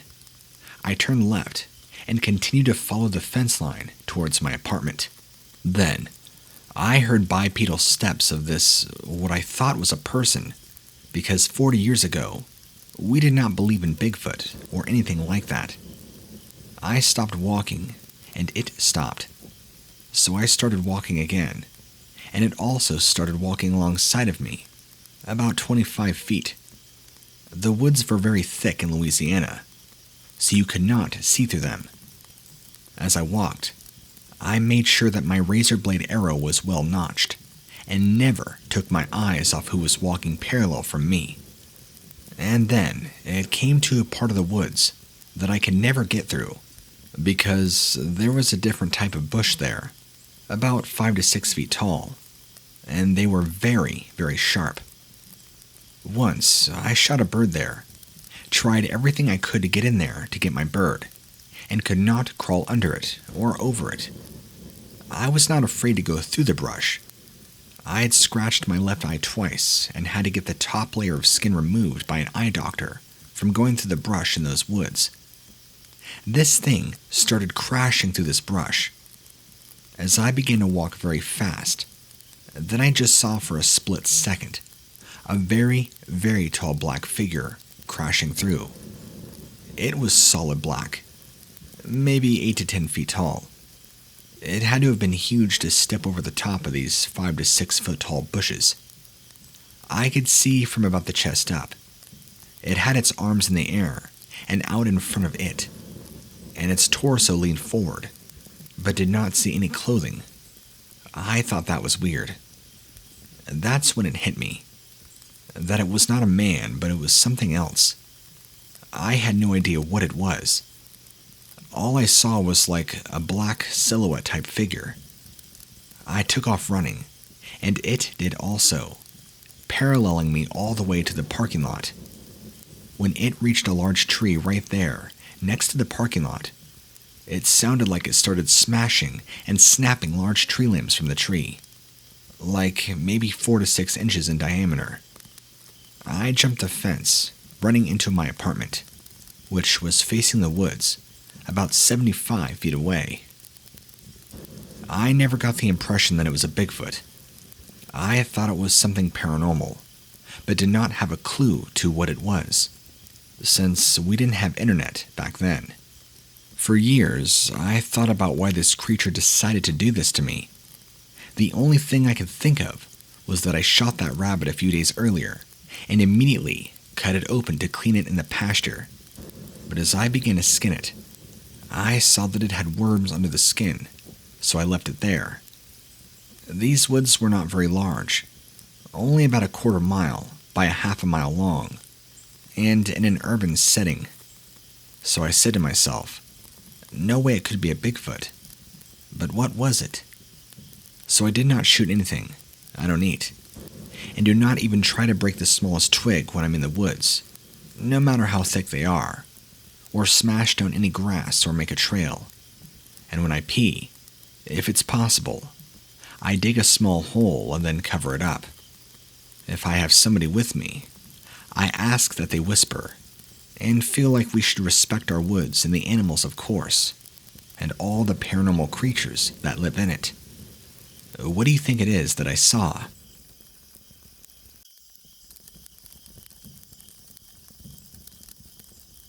In the first week of May 2020, I had a rather violent Dogman encounter. Due to reasons that I will explain in my story, I'm not comfortable with giving my name or the details of exactly where this happened. Although, I am the main participant in this encounter. The experience was shared with a dozen or more people in one way or another. My hope is that one of the others that was there that night, who has more balls than I do, will hear this and be brave to come forward publicly, or at least release some of the pictures taken that night. Here we go. I'm a pretty normal guy, living in the suburbs of Delaware, on the border of southeastern Pennsylvania. I'm a lover of the outdoors, and in the past few years, I have not had the time to really get out into nature like I should, and get my much-needed dose of the natural world. In 2019, I opened my own online business. My business struggled for the first year, but then due to COVID-19 and the whole world being stuck at home on their computers, my sales tripled the first half of 2020 and continues to blow up to this day. I have 2 kids who are now very responsible and trustworthy teenagers. My girlfriend is a nurse at a local hospital and is considered an essential worker, so the pandemic has kept her very busy this year. I turned 40 this year as well, and for the first time in my adult life, I had some time on my hands, and I was itching to get away from civilization. I have an internet hotspot router built into my SUV. It works almost anywhere, no matter how remote. So, with a laptop, I figured I could work from the road, take a few days to go fishing, breathe some fresh air. Neither of my teenagers were interested in joining me, and like I said, my girlfriend was far too busy with work. So, I took my best friend with me, a 120-pound pit bull lab mix named Pete. He makes a great camping dog. He's incredibly lazy, and I never have to worry about him running off to chase deer or anything. He will lay on his blanket next to the fire all day and night, unless I make him head out with me. But as I have learned while camping with Pete, if coyotes, bears, or any other predators come around, he snaps out of his laziness and protects camp. Despite his easygoing demeanor, Pete is pretty intimidating, as he is 120 pounds of solid muscle with no fat, which always blows my mind because of how lazy and inactive he is. I try to go camping at least once a year, and when I do, I usually rough it with a small tent and whatever else I can carry on my back. This time, I decided that I wanted to have as many comforts of home and really pamper myself. So I hitched my 10-foot enclosed cargo trailer to my very large SUV, filled it with all the things I would want to be really comfy. I brought my full-sized backyard grill, a 12x12 pop-up canopy, an air mattress, 2 large coolers full of food, and a fancy 6-person tent. The campground I decided to go to is a large one, and it is mostly used by the RV kind of crowd. But on the far end right, next to the best fishing area, they have half a dozen or so, just plain old campsites, no power or water hookups. My campsite was bordered by about 50 yards of thick woods that separated my camp from a large, fast-moving stream that is well known to be one of the best trout fishing spots in the entire state. On the other side of the stream is a steep mountain side, covered in rock overhangs and small caves. It is a beautiful area, and I love falling asleep to the sound of water. I set up the camp so that my SUV trailer and pop-up canopy make a sort of U-shape and block most of the view into my area from all the rest of the campers. I rented my campsite for a full week, starting on Friday, May 1st, which was the first day that the state opened up the state parks and campgrounds to the public since the pandemic shut down in March. I arrived at the campground about midday on Friday. The place was packed. I spent most of the day getting my campsite set up and getting to know my temporary neighbors, cooking ribeye steaks, burgers, and vegetables on the grill. The weather in central Pennsylvania in early Maytime is pretty much perfect, so I decided to sleep in the tent each night with Pete and turned my trailer into my mobile office where I kept my computer, internet goods, mailing packages, and even a printer for printing postage. This way, I could work an hour or so each morning, get my orders packed up, and drive 20 minutes into the nearest town once every few days to get my orders shipped out. I remember thinking that I wish I could convince my girlfriend and kids to just sell everything and move into the woods to live, just like this. The weekend was crazy busy at the campground, and the creek was lined with fishermen as far as the eye could see. So, I decided to do some hiking and exploring into the vast surrounding wilderness with Pete, instead of fighting 10 people for the same one fish all day long. It felt great to get out to where I belong, the woods. The only negative was that it rained on and off all weekend while I was hiking. But to be honest, when you camp in Pennsylvania, you should expect to get rained on quite regularly. On the afternoon of Sunday, May 3rd, the campground cleared out fast, and by sundown, there were only a few active campsites left. I had gotten to know the two guys in the campsite directly next to mine, so we hung out for a few hours every night while I drank hot tea, and they smoked joints like they were cigarettes. Needless to say, they were always hungry and seemed pleased to have me next door with my full-sized grill and enough food to feed a small army. For the next few days, I worked online, fished the creek, and explored the mountains of the area on foot with my dog. We also liked to just walk around the campground itself, stop to talk with scattered campers who were there during the weekdays. On Tuesday afternoon, a few of them told me about a black bear who had made his way into the more accessible side of the campground and even raided their camps the night before. This had me a little bit concerned because I had a full-sized grill just sitting out in the open at my camp and had been cooking delicious food for days on end. I debated putting the grill inside of my enclosed trailer at night, but sadly, laziness got the best of me, and I left it out. Central Pennsylvania has a rather large black bear population. I was already aware of this, so at night, I slept with a Mossberg Maverick 88 12-gauge shotgun, loaded with double-aught buckshot in the tent with Pete, and just in case a rogue bear posed a danger to us, I had forgotten to pack my Ruger Red Hawk 44 Magnum for hiking. So, while out in the woods, I had to rely on my Smith & Wesson Shield 45 ACP that I already had on my hip when we left home. It wasn't ideal, but I figured it was better than nothing.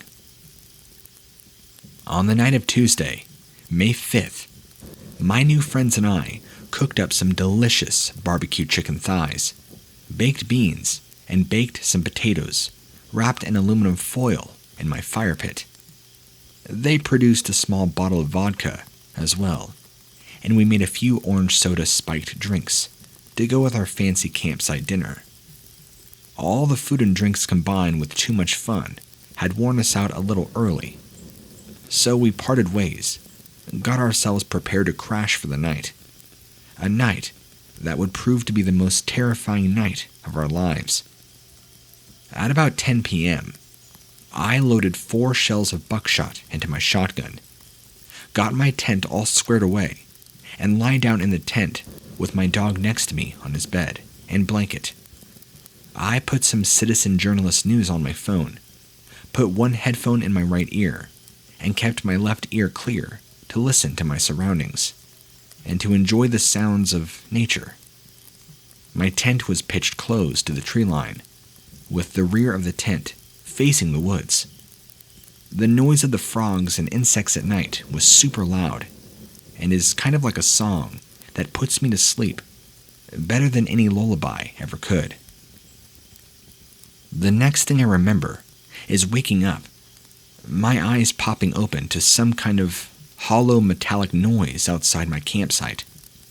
I lie there, perfectly still, with my heart slamming from a quick spike of adrenaline, flooding all my veins. Then a bang. I heard the lid on my grill slam shut.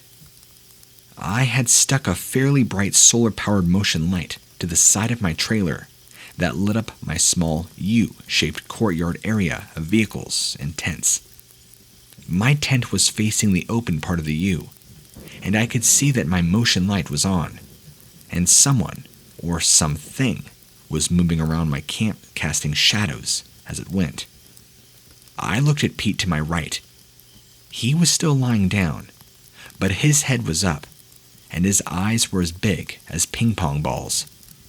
He was clearly hearing what I was, but I found it strange that he was silent. It was then that I noticed the usual deafening noise of frogs and insects in the woods behind me. It wasn't there. Then, I heard whatever it was breathing.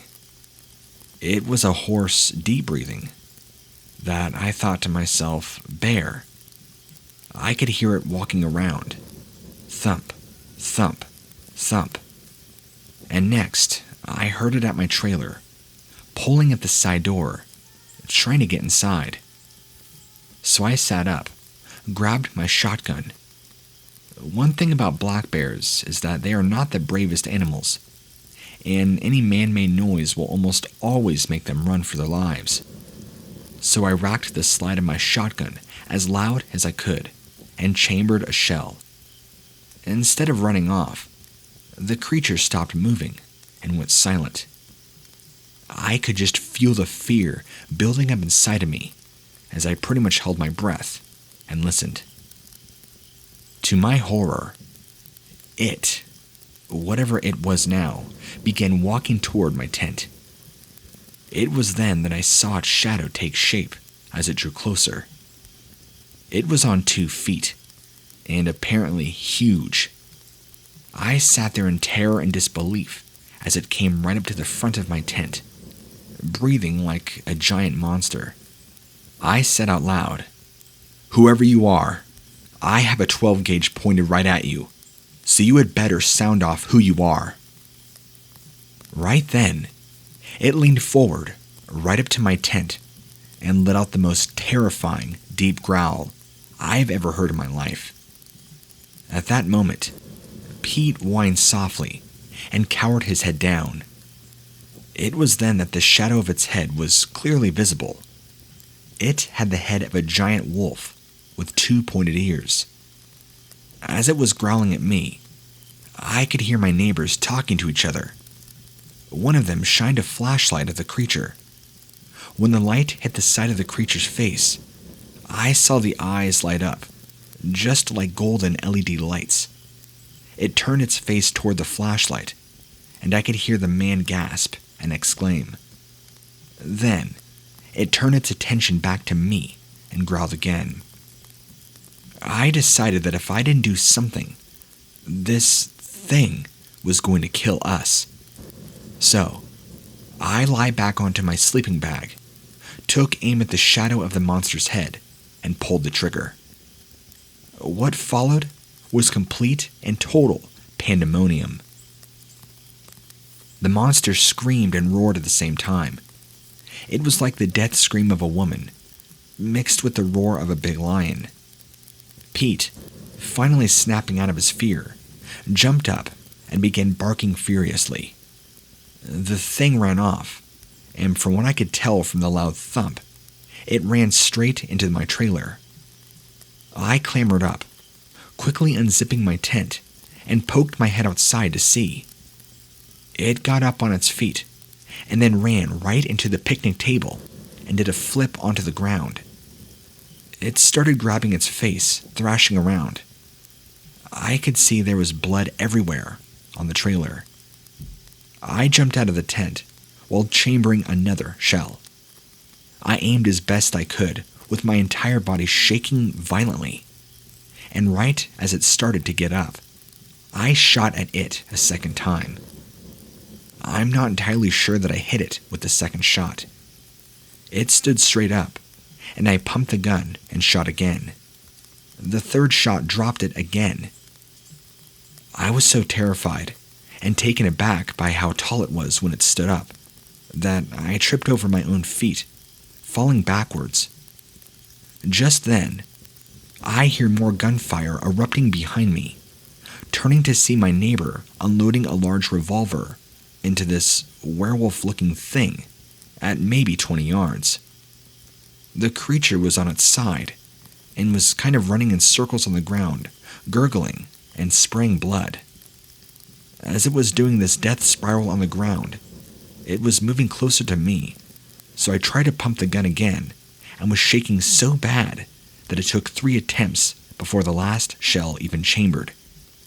I just pointed the shot without aiming and could see the hump on the back of its neck rip open, spraying flesh everywhere. I was really close to it at this point. The monster stopped flipping out, and its limbs were twitching, while its head remained fully animated and flopping back and forth for at least another 10 seconds. I crawled quickly backwards, away from it, and tried to stand up.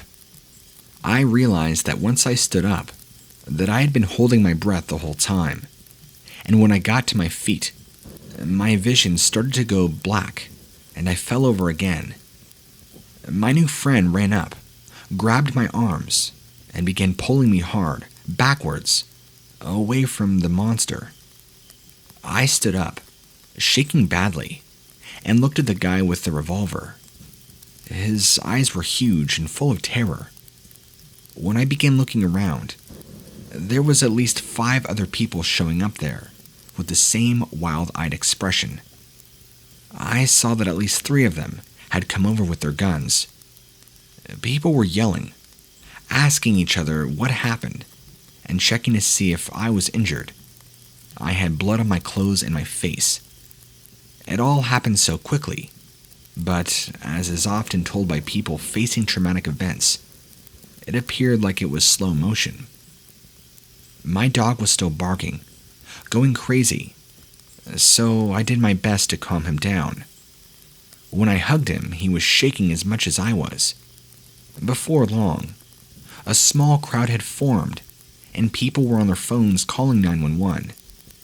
After a minute or so, a few guys and myself approached the thing as it lay there, still occasionally twitching. We all stood over it, saying, "What is that thing?" over and over. Eventually, we all started saying, "It's a werewolf," in disbelief. All at once, people began taking pictures with their phones. Mine was still in the tent. The wolf man was dead. The top half of its head was basically gone, including both of its eyes and the top of its snout. I assume that was the first shot that I made from the tent. The front of its neck was completely shredded, and the back of its neck was missing a large chunk of meat. Other than that, it was pretty much impossible to see exactly what other injuries that it had sustained, as it was completely covered from head to toe with blood.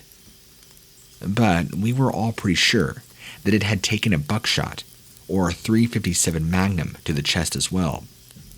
There was a small river of blood running through the camp, right past my tent, from the puddle that surrounded this beast. Yeah, there was a lot of blood. It was on its side, and after a few minutes, we summoned the courage to grab some big sticks and flip it onto its back. It most definitely was a male, as it had a huge set of scrotum and testicles, bigger than my fists. It was huge. We never measured it, but it was longer than any man I had ever seen. It had dog-like legs, weird-shaped paws with a kind of small heel for feet. Looking back, I'm impressed that I was able to balance such a big, heavy body on 2 feet so small. It had a really skinny lower legs, pretty thick upper legs. It had arms pretty much like a human with long fingers that had filthy-looking claws, roughly 4 inches long. I noticed it was missing the top half of a finger from the battle. This thing had a stench around it that was unbearable. Like feces, fermented dog urine, and a 3-week-old dead skunk carcass combined into one unpleasant odor.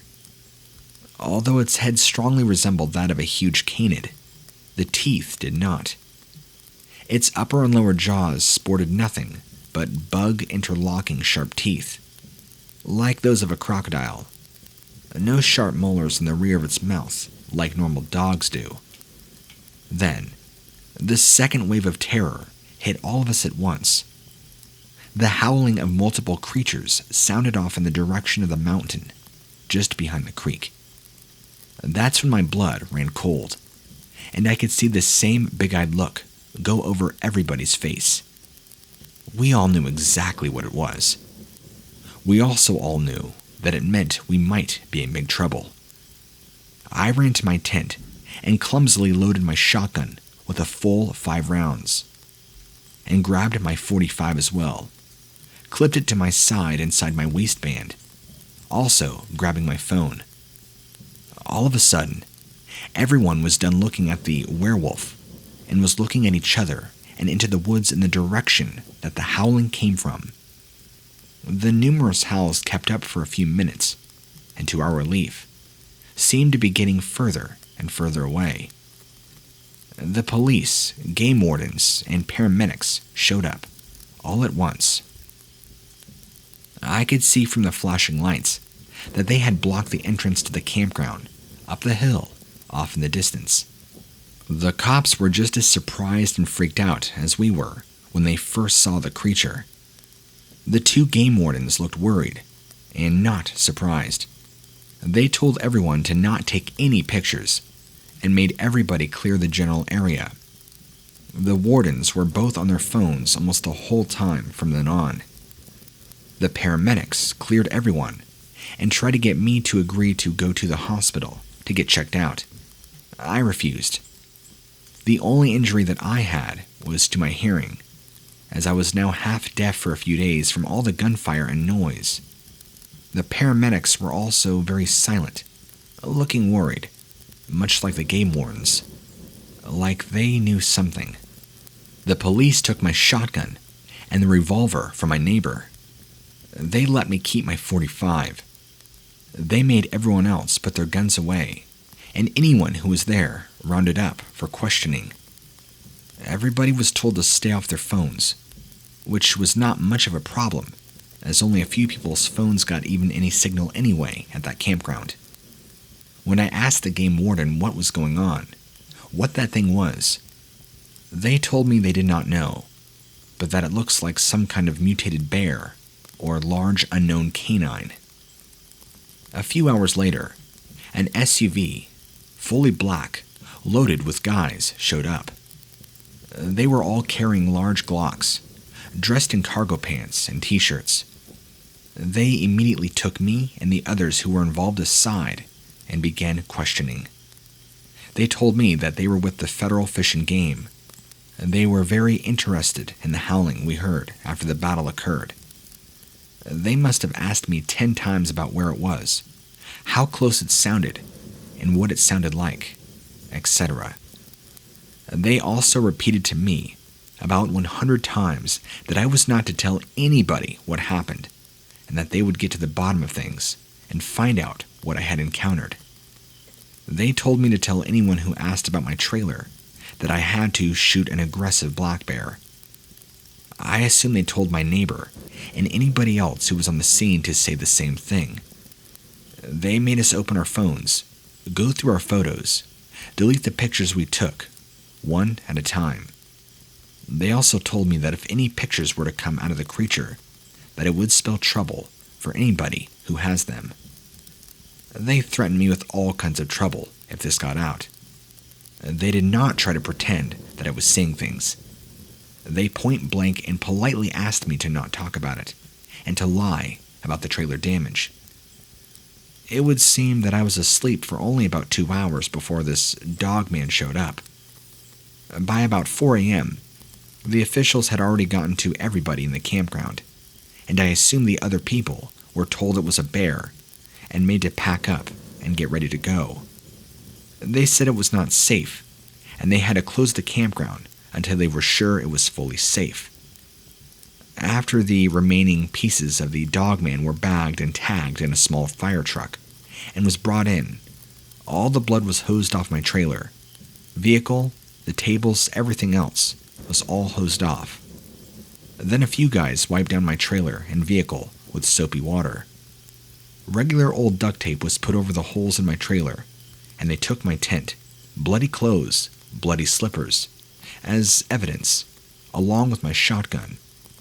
Right before I left, they gave me back my shotgun, wiped down and unloaded. They told me to fill my tank at the closest town and to drive straight home without stopping once. They were serious. They repeated this 3 times. Since all of this, I have learned everything I can about what I encountered. I listened to Dogman and Wolfman encounter stories day and night, and that is how I came across your channel. I figured it only made sense to reach out to you. I am amazed that the authorities are able to keep such a noisy event with so many witnesses under wraps. I have been searching for anybody who came forward or anything about the campground closing in the news. Nothing. I don't even know if anybody's been silenced. Look, I'm not interested in putting myself out there to the public. Truth be told, I'm almost as scared as the agents as I am the Dogmen. But all in all, they seem genuinely concerned for my well-being. I have some advice for anybody who decides to camp overnight in the wilderness of Pennsylvania. Bring some decent firepower with you, and your dog, too, if you've got one.